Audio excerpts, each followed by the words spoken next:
আসসালামু আলাইকুম। ওয়ালাইকুম আসসালাম। আসসালামু আলাইকুম ভাই। ওয়ালাইকুম আসসালাম। আপু কেমন আছো তুমি? এই তো আছি আলহামদুলিল্লাহ ভালো। আপনি কেমন আছেন? আল্লাহ তাআলা খুব ভালো রাখছে। যাই হোক, আর তোমার নামটা আর তোমার গ্রামের নাম? আমার নাম হচ্ছে মোসাম্মদ বৃষ্টি খাতুন, বাড়ি টাঙ্গাইল।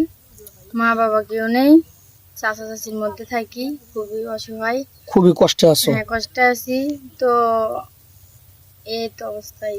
ও আচ্ছা, যাই হোক, চাচার কাছে মানুষ। তোমার বাড়ি হচ্ছে টাঙ্গাইল ভুয়াপুর? হ্যাঁ হ্যাঁ, টাঙ্গাইল। টাঙ্গাইল ভুয়াপুর। তো যাই হোক, এখানে তুমি বেড়ে উঠছো না চাচা চাচির কাছে? হ্যাঁ হ্যাঁ, বেশ। পড়াশোনা কতটুকু করেছিলে? লেখাপড়া করেছি ক্লাস 8 পর্যন্ত, আর সামর্থ্য হয়নি, কারণ বাবা মা নেই, কে পড়াবে? ইচ্ছা ছিল, উপায় নেই। উপায় নেই। আচ্ছা, পড়াশোনা করতে পারোনি টাকার অভাবে নাকি? কিন্তু মনে বল ছিল বা ইচ্ছা ছিল যে আমি কিছু করব পড়াশোনা করে। হ্যাঁ, পড়াশোনা করব তো, ভালো একটা পরিবারে বিয়ে শাদী করব, সংসার করব, তা আল্লাহ তাআলা কপালে এটা রাখে নাই, কষ্ট রাখছে, কষ্টের মধ্যে আছি। বুঝতে পারছি। তো যাই হোক, আমার সামনে আসছো কি বিয়ে শাদী করবে নাকি হ্যাঁ, কোনো আমি সহযোগিতা আপনাদের লাগবে? ক্যামেরার সামনে আসছি তো, আমি একটা ভালো জীবন সঙ্গী হিসেবে বিয়ে শাদী করব। বিয়ে হোক বা বয়স্ক হোক, যেমনি হোক, তাতে আমার সমস্যা নাই, শুধু একটা ভালো মনের মানুষ চাই, সারা জীবন সুখে দুঃখে তার সাথে সংসার করব। আচ্ছা, কোনো প্রবাসী ভাইয়ের হয়তো একটা দুটো বাচ্চা আছে, সেরকম ম্যান হলে তোমার চলবে? হ্যাঁ, ইনশাল্লাহ চলবে, তাতে কোনো আমার আপত্তি নেই।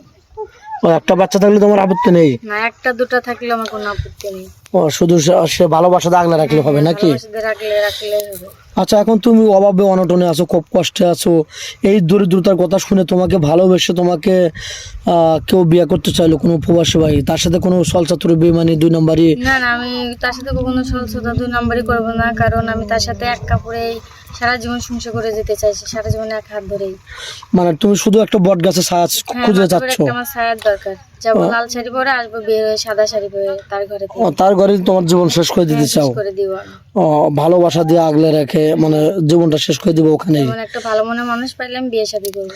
আচ্ছা, তোমাকে কোনো পশুভাই বিয়ে করে বাড়িতে রেখে গেলে, দুটো বাচ্চা আছে, সংসারের দায়িত্ব তোমার উপর পড়েছে, তাহলে কি তুমি তাদেরকে ঠিক মতো আগলে রাখবে না তাদেরকে কষ্ট দেবে হ্যাঁ, দুর্বলতার ইনশাল্লাহ সুযোগ আমি নিয়ে? যতটুকু আমার নিজের জীবনের থেকেও আমি তাদের দেখাশোনা করব, যেতদিন আমি বাঁচবো, নিজের বাবা মার মতো দেখবো, দেখাশোনা করব, নিজের ছেলে মেয়ের মতো।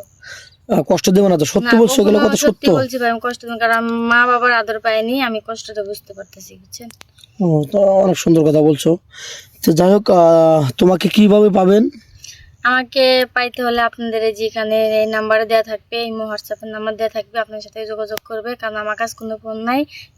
আমার পোশাকটা দেখতেছেন, একটা বড় অপর থেকে আমি নিয়ে পোশাকটা আর কি পরছি, তো আমার কোনো ফোন নাই। যোগাযোগ করতে হলে ভাইদের সাথে যোগাযোগ করবেন। যাক, আমাদের নাম্বার যোগাযোগ করলে তোমাকে পাওয়া যাবে, এটা তো বলতে চাচ্ছ দর্শক বন্ধুকে নাকি?